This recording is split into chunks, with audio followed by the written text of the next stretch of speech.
Alright, what's up everybody? I am pleased to announce that I've been able to figure out how to set up an inexpensive in-ear monitor system, and this is under $100. You cannot find in-ear monitor systems for under $100. Now this is mainly only going to apply for solo artists and or up to a two-person setup.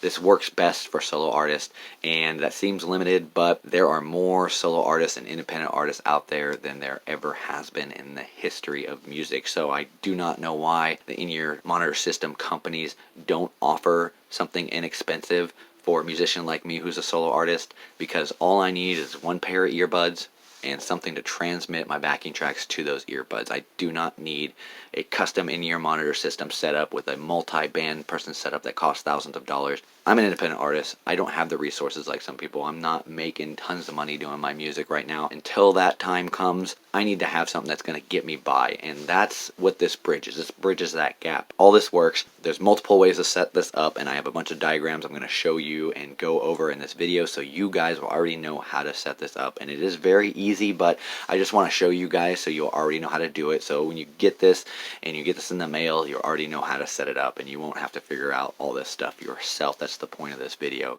Stick around for at least the next minute or so, because I'm going to go over right now that the earbuds and the transmitter that's in this video needs to have a certain capability built in to both of them.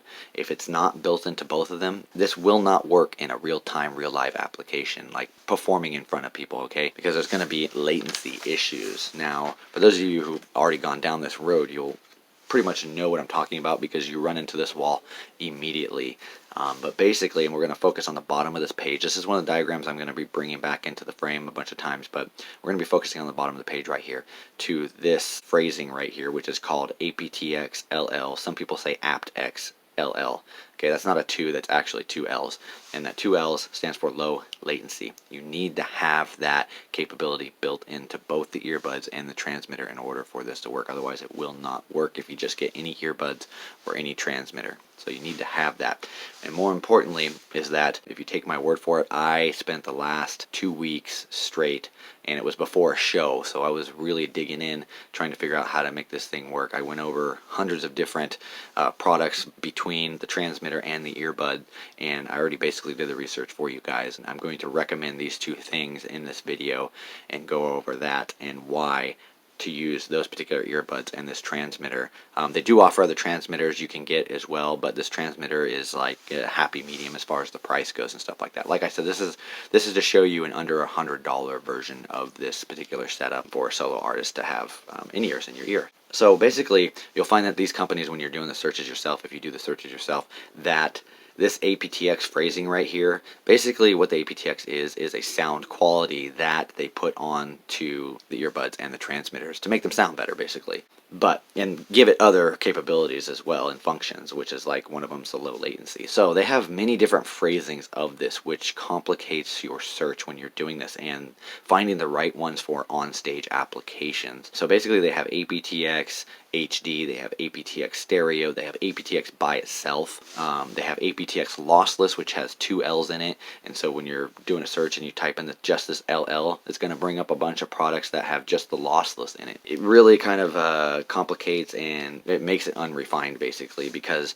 the moment you type in that aptX and that LL, it brings up a ton of different aptX phrasing in the metadata and the meta tagging that they put in all these products. So that's why I'm going to constantly say and point out that you need to have the aptX LL, the low latency specifically, because you're obviously going to have latency problems. And why that is because, so for this particular thing, I have this phone here. The phone is just basically to give you a visual on a device, okay? In my particular application, I use a phone. You might be using a tablet, a drum machine, or anything like that. Now, for what I'm going to be talking about, it's going to be supplying either Bluetooth or a 3.5mm jack. Now, if you don't have that 3.5mm jack on like a phone or a device that you're using, because I know they don't build them on the devices anymore, I do have ways I'm going to show you how to set it up like completely wireless, okay, as far as the device goes if you don't have that jack.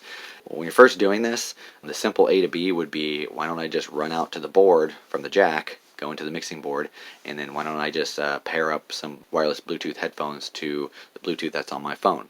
That would be the easiest thing that would work for a tablet, and like I said, a laptop or any stuff like that.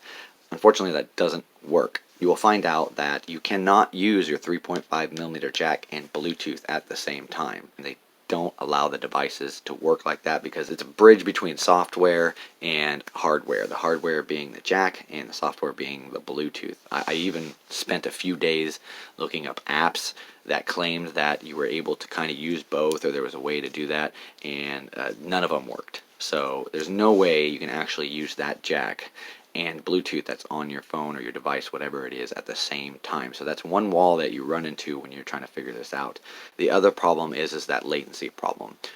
So when you hook in a wire to a device, you are having a direct signal to that device, and you have an instant signal basically to that, and also an instant out that's going to supply the sound. Now, Bluetooth does not work that way. Bluetooth takes time for the transmitter to basically send it to the other device, which is going to be your earbuds, and for that device has to also interpret that signal as well. So there is a latency problem. So what is being played out of your device is not going to be at the same time as what's being played out of your Bluetooth device. So that obviously creates a problem, because the whole point of having in-ears is to be on time so you can hear your music. So that defeats the purpose if you don't get these things with the aptX low latency on it specifically.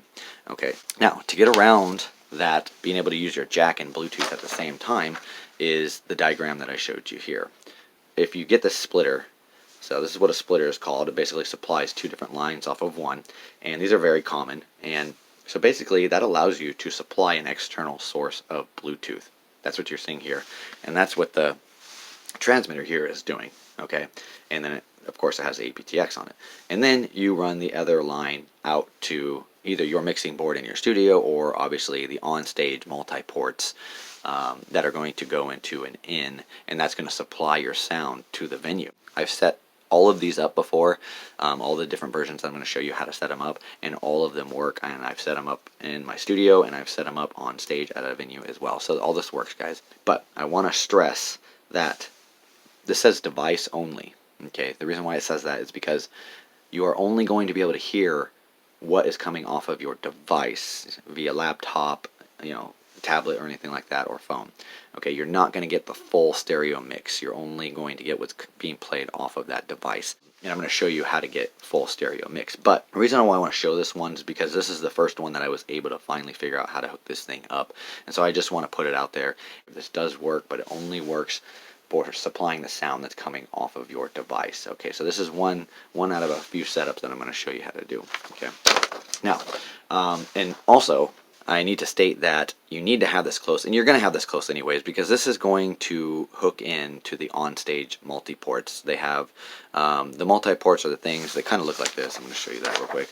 They kind of look like this guy right here. This supplies all the lines, like the mic lines and stuff like that, to the mixer, and then this supplies an in and out. So those big cables, they have ins that are running to the mixing board, and they also have outs that are coming in as well. And they usually have like an RCA and or quarter-inch jacks that are supplying the ins and outs as well, if if you're not going to use one of the XLR ports like that. So basically this thing only has a range of 10 meters, so that's a limitation on this thing, but it's okay because you're going to be hooking in, if you're playing an actual venue, not just like a coffee shop or something like that, you are going to be hooking up to those multi-ports that I just showed you anyway. So this will be on stage. You just need to make sure you move it out of the way and you're not going to step on it, because it's very small obviously and can be easily stepped on. So that will work that way, but you need to keep these guys close because they only have a range of 10 meters, which is 30 feet. They say from 30 to 33 feet. So I wanted to put that out there so you guys know that these do have kind of a short range on them, and you need to keep them close either way, no matter how you set them up. Because I will state sometimes that you can hook it up to a mixing board, but a lot of times you won't be able to hook it up to the house mixing board anyways, because the engineers are usually kind of picky about you hooking stuff up to the actual mixing board. They don't want you messing with anything. So that's why they supply these things right here. And plus, a lot of times, like at an actual venue, the mixing board will be in the back of the house, 30, 40 plus feet to the back of the house. So this thing is not going to be ideal in that situation. You're going to want it on stage anyways. So, but they supply those, so you're all right with that. Okay, so yeah, so this is the way to hook it up. Should have just left that in there anyways. This is the way to hook it up full stereo, and these dotted lines are just showing you that you can hook it up either off of a mixing board, each device off of a mixing board or off of the multi-ports that are on stage. Okay, so basically all you're going to do is you're going to take your device, you're going to plug that in to an in, and that's going to supply the sound to the whole venue. Okay, and then to get that sound back, so you get vocals and everything, you're going to, now this is showing you can also go into the mixing board, but you're going to be basically plugging it into the ports that are on the multi-ports that are on stage. Okay, whether it's a 1/4 inch jack or the RCA, depending on which one they have. And all you're going to do is you're going to do sound out to the transmitter, and that transmitter is going to go right into your earbuds when you pair those. Okay, it's fairly simple. I know the diagram's kind of confusing looking, but this is just showing you that you can hook the device either up to the ends of the multi-ports or to like a single line track that is on the mixing board. And this is just showing you that you can do the same. You can either hook it to the out of the mixing board, or you can hook it to the out of the multi-ports. And you're going to be hooking it up to the out to the multi-ports. If you had a really small venue like a coffee shop and they have a mixing board, or you're bringing your own mixing board, you would just hook it into the mixing board. So that's all that's showing you the two different ways you can hook it up. But device is going to go to an end, the transmitter is going to go to an out. Pretty straightforward, pretty basic. And that is how you're going to get your whole entire stereo out. That's going to be your vocals and anything else you're running through that mixer that you want to hear. So, now, to set this up wirelessly. Now, if you don't have that 3.5mm jack on a device, this is how you set it up wireless. But this is like the first version that I showed you. This is like this version right here. This is going to only allow you to hear what's coming out of the device. I'm going to show you both ways. I'm going to show you how to do it with device and how you do it full stereo. So this next one is the wireless version of just how to get it out of your device. Okay, if you don't care about having the vocals and you're a drummer or you're somebody like a guitar player, bass player, keyboard player who needs to have backing tracks and you don't care about the vocals, you can set it up this way. Okay, now the other one is obviously if you want vocals and everything else in your ear that I'm going to go over here in a minute. But take pictures or take screenshots of all these diagrams so that you can look at them if you need to keep looking at them and stuff. But I'm going to briefly explain how this works. You're going to turn your Bluetooth on. Now, these things are pretty cool because these particular ones are a transmitter and receiver. If you look at the bottom there, it has a little toggle switch right there. Now you can either have this thing transmit or receive sound or receive signal. It can't do both at the same time, obviously. It would be wonderful if they would be able to do that. That way you wouldn't have to buy two, because in this particular application, to do the true wireless on this, you have to have two of these guys, because you have to have one receiving from the phone, and then you're going to be plugging it into a jack to that splitter, and then one has to be transmitting it to your earbuds. Now the reason why you need the splitter is because you still need to supply the house, your venue, whatever you're doing, you still have to supply sound to that. And this does work. It looks kind of funny, guys, I know, but I'm going to show you real quick one thing. This is a receiver too. This is not a transmitter. I don't suggest getting this one because this doesn't have the aptX LL. You're going to need one with aptX LL, so you might as well just buy two of the same kind if you're going to set it up this way. And so this is basically the picture. I'm just going to show you how it actually looks in person. That's the underside of it. That's basically how it looks. Okay. Now, just like the diagram, you need something, so this is going to send the signal to that. It's going to receive it. It's going to send a direct signal out to this guy, and this needs to be on transmitting mode. That needs to be on receiving mode. This needs to be on transmitting mode. And then the other wire is going to go out to the house, okay, the venue. Okay. And it looks just like that. And all this works, guys. I've already set this up. I've set every diagram that I've showed you, that I'm going to show you in this video up. So I'm not showing you anything that doesn't work. All this works, okay? Alright, now I'm going to show you how to set it up.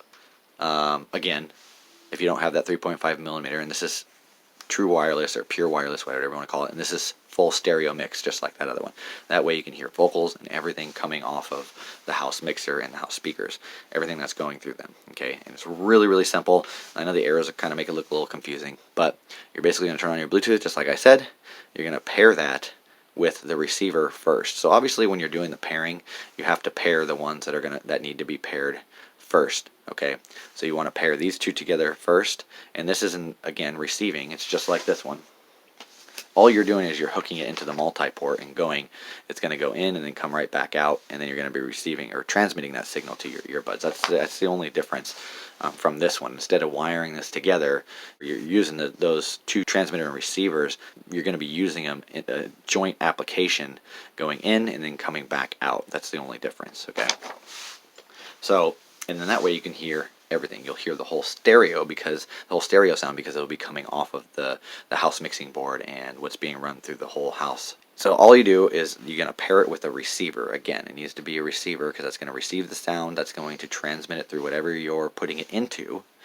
Okay, and then you're going to need something to transmit that back to your earbuds. And again, this works. So you can hook this up at venues and all sorts of stuff. But you need to make sure it is in stereo. Your transmitting is in stereo and the ports are stereo. I know that seems comprehensive, but at one of the shows that I played, either we had a mono cord or he wasn't able to figure out how to get stereo into my ear. I was able to get mono, but I wasn't able to get stereo. So I had to pretty much ditch these at that particular show because one earbud was not enough. You need to have sound in both earbuds when you're on stage and everything's going on, all the energy, and the sound's much louder and you have the monitor still facing you and stuff. So you need to be able to have sound in both ears. Now if you're like an acoustic artist or something that isn't having blaring music in your ears on stage, one earbud might be fine for you if you have a mono cable or you're only able to get mono into one of the earbuds, but you're going to want to have it stereo, okay? Otherwise, you're going to have to basically ditch these things if you do any type of loud music, or because I do like metal, hard rock stuff, and a bunch of other type of stuff as well, but my music's like, very distorted and has a lot of different transitions and stuff like that, and so one earbud at that particular venue was not enough for me to use these at that particular application. So that's why I'm saying you need to make sure that transmitter right there is in stereo. It needs to have a stereo splitter. It needs to be going in somehow and transmitting in stereo to your earbuds in order for you to have sound in both earbuds. Okay. So this is how you do it if you want to just do it completely wireless and you don't have that 3.5mm jack. Okay. I wanted to do on-stage application earbuds. I wanted to go over the specifications of those and why you need to have on-stage application earbuds. And there's obvious reasons, obviously, for the clips that go around your ear, and also the tips that come with these ones are a type of a memory foam. And these things work way better than those silicone tips.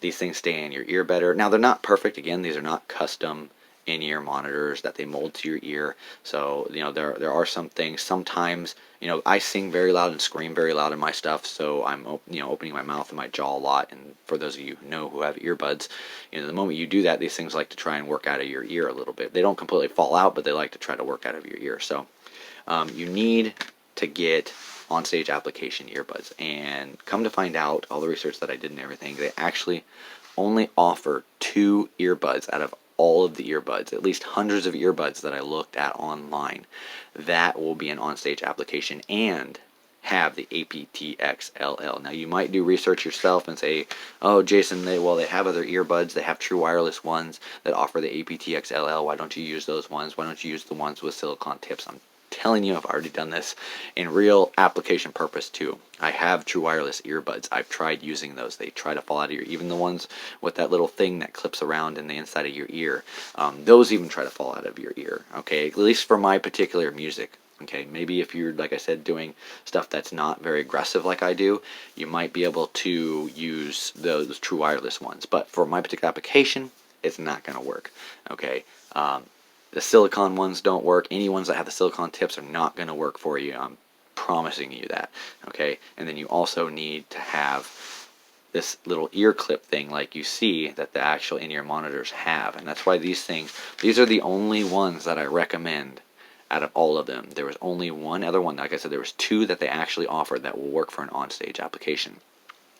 And the other ones had terrible reviews, complaining about white noise, and what's even worse is after having them for a couple months, they wouldn't hold charge or take charge anymore through their USB so that you can charge them anymore. So to me, yeah, I'm not going to go with those ones. So these were the only ones that held up to review, and I've used them personally. Obviously, I have them right here, and these ones work great. Okay, like again, these are not the most elaborate, most primo in-ears, but they do the job and they do work, and this bridges that gap between, you know, this will get you by before you can afford a more elaborate or multi-person or more expensive in-ear monitor system. This is what's going to get you by. This is what's getting me by right now. And I spent less than $100. And like I said, you cannot find in-ear monitor systems for under $100. Okay, so, you know, if you guys can, please show me how to do it, because, you know, like I said, I spent at least 2 weeks straight every day trying to get ready for a show and doing this because I needed in-ears for my show. And I went through almost every single product online as far as the transmitters go and the earbuds go, and I did countless articles and all sorts, and I was not able to find any other information on how to set up any type of system like this. Okay, and this is the full system. This acts exactly like an in-ear monitor system. Okay, but again, I want to stress one more time, make sure these two guys, your in-ears and your transmitter, have aptX LL, low latency. It's okay if the other ones are built onto it as well. It's okay if the lossless is built onto both of them and the HD or anything like that, because they like to combine these sound qualities, but you need to have the low latency on both of these specifically in order for this to work. Otherwise, the sound will not match what is coming out of your device. You're going to have latency problems. Okay, guys? Alright, that's the end of pretty much everything, and if you need to review the video, go back and look at the diagrams, screenshot them, do whatever you need to do. I've already used this, guys. It works, and yeah, I hope it works for what you guys need to do. Please like, leave comments, and thank you very much for watching. I hope this helps you in your music venture. Alright, bye.